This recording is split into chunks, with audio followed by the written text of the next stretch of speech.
Morning everyone, Dan Lalonde here, and I'm here to show you how to create your very own animated gift PowerPoint.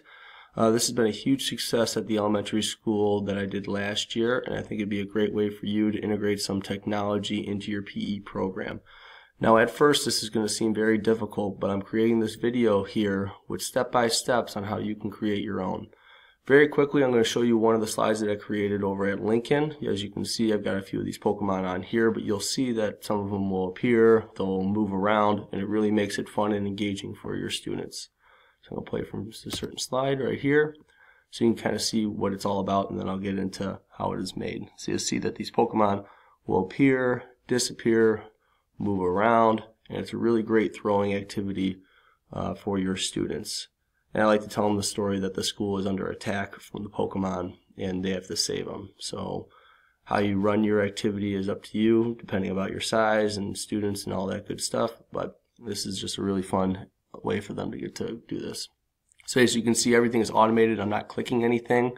It just runs by itself, and it's a really great way to not have to stand behind a computer and click the space bar, so you can walk around and make sure that all the students are on task, and if they need assistance with the activity, you can give that to them. So I've only got 15 minutes here, so I'm going to exit out of here and we're going to start how to create your very own PowerPoint. So the first thing you need to do is to upload pictures of your school. You can take them on your camera and then you can download them to your drive, and I've created a little folder here of some Lowell pictures that I took a few years ago. I typically do about 20 slides, so you can take as many pictures as you want just to have them in your file for future reference or anything like that. You'll see that I haven't named them because it's not that important, because you can see the picture when you're accessing into the PowerPoint. But if you want to do that, that's completely fine as well. So I'm going to be now opening up a new PowerPoint here and we'll get started. So I'm going to File, New. I like doing a blank one so you don't have to worry about deleting all the other stuff onto here. You'll see that there's like a title page. I usually just exit all out of that, and if I need to add text, I can just add that on my own. I like to make the slides ahead of beforehand, so I'll be making 3 slides today. Like I said, you typically want to make like 20, depending on the time. I usually do 30 seconds a slide. So first thing you need is your background. So when you want to do your background, you're going to click the right click, and then you'll see that it says Format Background. I click on that. I click on Picture, and you'll see a picture pops up, but don't worry about that. It'll change in a minute. And you want to click on File.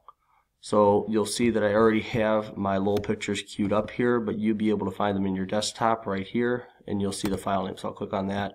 You'll see that I got all my folders from before, and I'll click on my Lowell pics so I can see a nice visual of my of those backgrounds. So I'll just insert a couple of them right here. It may take a little minute or so just because of the pictures are a high resolution. Let's see, let's add this one of the gym. Enter. And then let's get one of the outside on here as well. And then obviously if the picture format is not how you like it, don't use it, or just you might have to change it in the when you're accessing the pictures before. So I got my 3 pictures here. Now the toughest thing to do, not toughest thing, now the most fun thing to do is to find pictures or GIFs of those Pokemon, if you choose to do the Pokemon.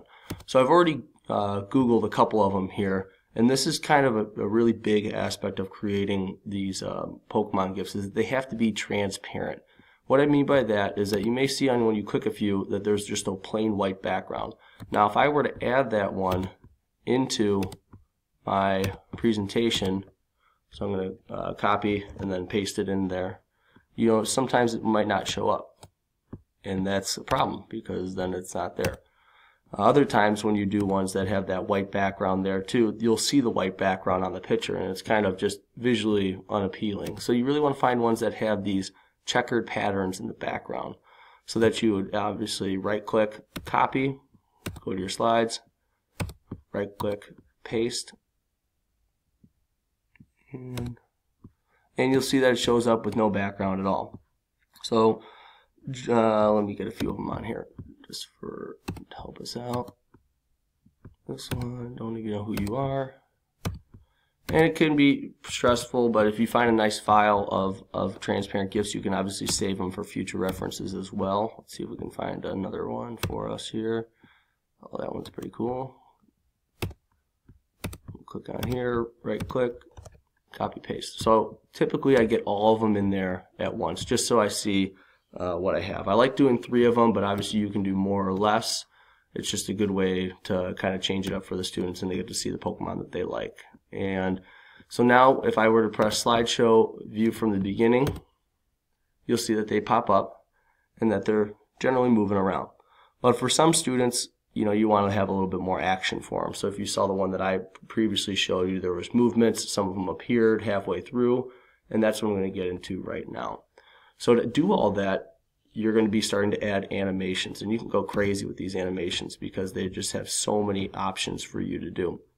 So for example, if I were to click on this ducky and I go to animations, add animations right here, there's different entrances, there's different emphasis, so like different actions, and then there's some different exits as well. And then there's motion paths, which are really fun to do in addition. So let's just click on one of them here, and you'll see that it bounces in. Now I'm going to exit out of this format background just so I have a little bit more room to see what I'm working with. And you really want to open up that animation pane right here, because that's kind of like your, almost like a script to how they will appear and disappear. And I like to just make it a little bit bigger so it's easier for me to see. Now what's huge with this one is you really got to make sure that you do the after previous on the start, because otherwise you're going to be standing there clicking the space bar the entire time. And it does take a little bit of time to perfect it, and when you are doing it for the first time, you really want to just kind of take your time and make sure that you got everything all lined up so how you want it. Now with my slide, I typically like to leave one of them on there permanently just so there's no blank spots and students always have an easy target to aim at. And then I typically make a more difficult one and then the medium one as well. So we're going to add this one to appear with a flutter, and then I'm going to add maybe let's see, like a spin. Make sure we click on after previous, and the duration you can change it to however long you want it to be that it would do that movement. You can delay it from its entrance, maybe like a half second or so, and then you can add an exit one. So let's see here, let's go fly out. We'll do that, remember, always after previous. And so that one's all set up there. Let's change this guy here. So we'll add animations, and let's do a random bars. We'll do that after the previous one. Maybe add the duration so you kind of see that entrance over the course of time. And then I'll add maybe pulse. That's usually a pretty fun one for the kids. And I'll always add it for like, you know, a few seconds or so, just so it's there for a while and not just hanging out. And we'll add a swivel on the out. So then I'll add that after. And then I always got my Pikachu there.